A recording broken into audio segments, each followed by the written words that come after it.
नमस्कार दर्शक बंधु आपण मानक दासदानी चैनल रे पुणी आउथरे स्वागत करुछि। देखंतु मु आज अँवळा आचार रेसिपी आपण बनै नै आछि। देखंतु अँवळाटा हम देह ପାଇଁ केते उपकारी समस्त जानिचंती। अँवळा खाଇବା द्वारा हमर कौन सब हुए उपकारिता आपण समस्त जानिचंती। तो आसंतु आज मु आपनको अँवळा आचार रेसिपी विषय किछ कहूछि। देखो मुझे मार्केट रे आपनको फ्रेश अँवळा मिलुछि, किंतु हमर एठी बारी रे अँवळा हेतला। तो से अँवळा गुड़ा हम तोड़ीदेलु, मुझे भगत ताकू तोड़ीके कर देइथिलि ना ताकू गोटे दिन जो रखिदेली तो कंक्रीट रोड तापर पड़ीकरी सेगुड़ा चिन्ह हो जाइए। छाड़ू तक अँवळा गुड़ा को कौन कर भलसे बाची नहीं तीन चार थर भलसे धुआधुई करदेली। तापर गोटे जगार मुझे पानी बसई नहीं, पानीटा फुटी आसला तादेह आम अँवळा गुड़ा जो धोईके रखिथा पकई नवा। अँवळा पकई तादेह अल्प लुण देकी घोड़े नवा, 10 मिनिट छाड़ीदेवा फुटेगा। 10 मिनिट हो गला देखो मु ढाकुणी काढ़ी अँवळा गुड़ा आम भलसे पूरा सीझी जाइए। ताको मु गोटे जगह को काढ़ी नहीं छाणी नहीं, अँवळा गोटे जगह को प्लास्टिक को मु काढ़ी छाणी नहीं। देखो अँवळा गुड़ा आम ताकि तार पाखुड़ा भी सब टे छाड़ी जाइए। अँवळा पानीटा जो छाणी से पानी गुड़ाक रही जाइए। पानी आप न फोपाड़ी भी आप मुंड धोबार यूज करेंगे। देखो ये अँवळा गुड़ाक आम छाड़ीदेवा किसी समय ठंडा हाँपाई। तो ये आम अँवळा गुड़ाक पूरा ठंडा हो गला। खाली जस्ट टे छुरी आम चिन्ह देदेले से पाखुड़ा गुड़ाक सब साइज बाहरी पड़े। देखो केते सुंदर भाव छुरी टे जस्ट लगू लगू तो पाखुड़ा गुड़ाक आमर एमती खोल जाए सब। तो भलसे अँवळा गुड़ाक आमर बाहरी पड़ुଛି आराम से। ये तार मंजी गुड़ाक बाहर कर नहीं अलग पकई नहीं।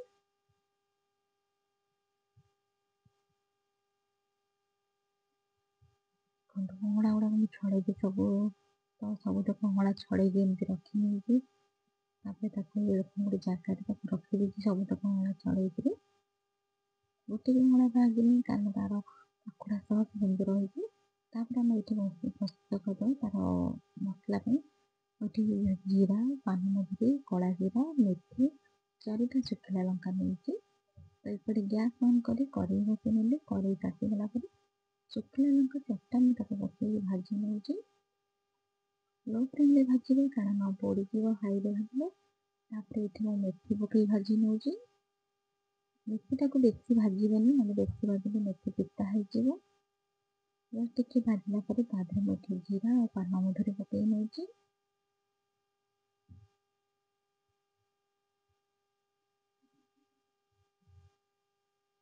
देखो जीरा पानमधुरी होला कला जीरा पकई नवा।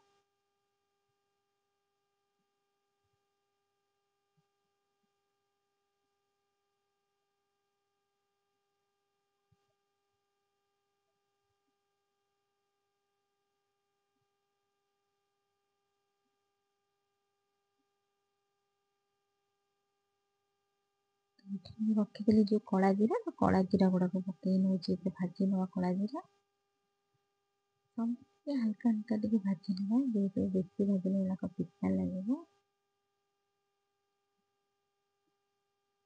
देखो ये भाजी गला गोटे जगह को काढ़ी नहीं ठंडा हाँपाई छाड़ीदेव। तो से कड़े सोरिष तेल देदेजी। ये सोरिष तेल 250 ग्राम सोरिष तेल नहीं। सोरिष तेल टे फुटाई किसी समय छाड़ीदेव। तेलटा आम भलसे गरम हो गला तादेह मुझे पंच फुटण पकई नौ। फुटण पकई ना आचार बास्ना टे भल आसे।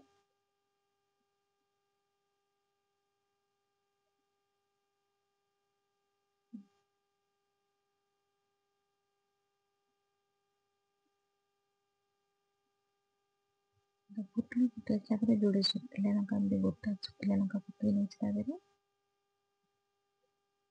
तापर आम जो अँवळा गुड़ाक छड़े रखी से अँवळा गुड़ाक पकई भाजी नवा। तो ये अल्प लुण देकी सीझे।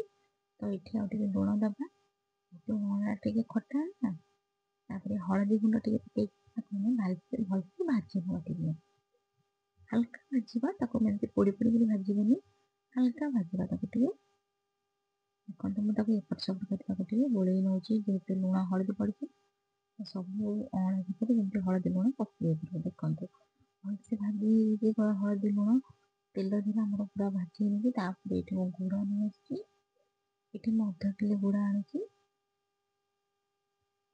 ତ ଗୁଡ଼ରେ ଆପଣ ପାଣି ଦେବେନି, ଆଉ ସେମିତି ଖାଲି ଗୁଡ଼ ପକେଇବେ, କାରଣ ଗୁଡ଼ରୁ ହିଁ ପାଣି ବାହାରିବ। ସେ ଗୁଡ଼ଟା ହିଁ ଭିଜିବ ଅଁଳା ଦ୍ୱାରା।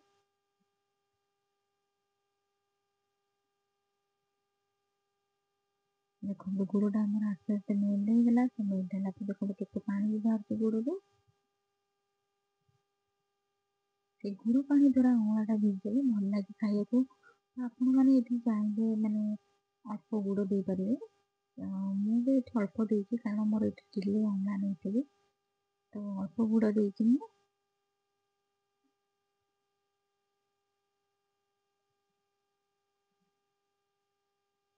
ଦେଖନ୍ତୁ ଗୁଡ଼ଟା ପୁରା ଆମର ପୁରା ମେଲ୍ଟ ହେଇଗଲାଣି ଗୁଡ଼ଟା।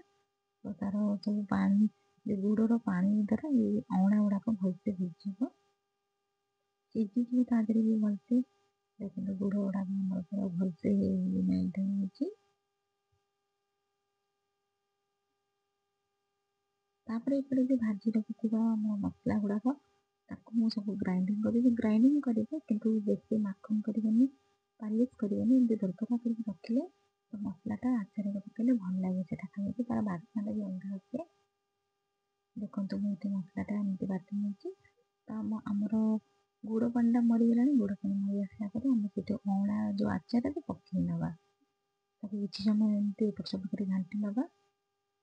ଆପଣମାନଙ୍କୁ ଯଦି ମୋର ଆଜିର ରେସିପି ଭଲ ଲାଗିଥାଏ ପ୍ଲିଜ୍ ଲାଇକ୍ କମେଣ୍ଟ ସେୟାର କରିବାକୁ ଭୁଲିବେନି।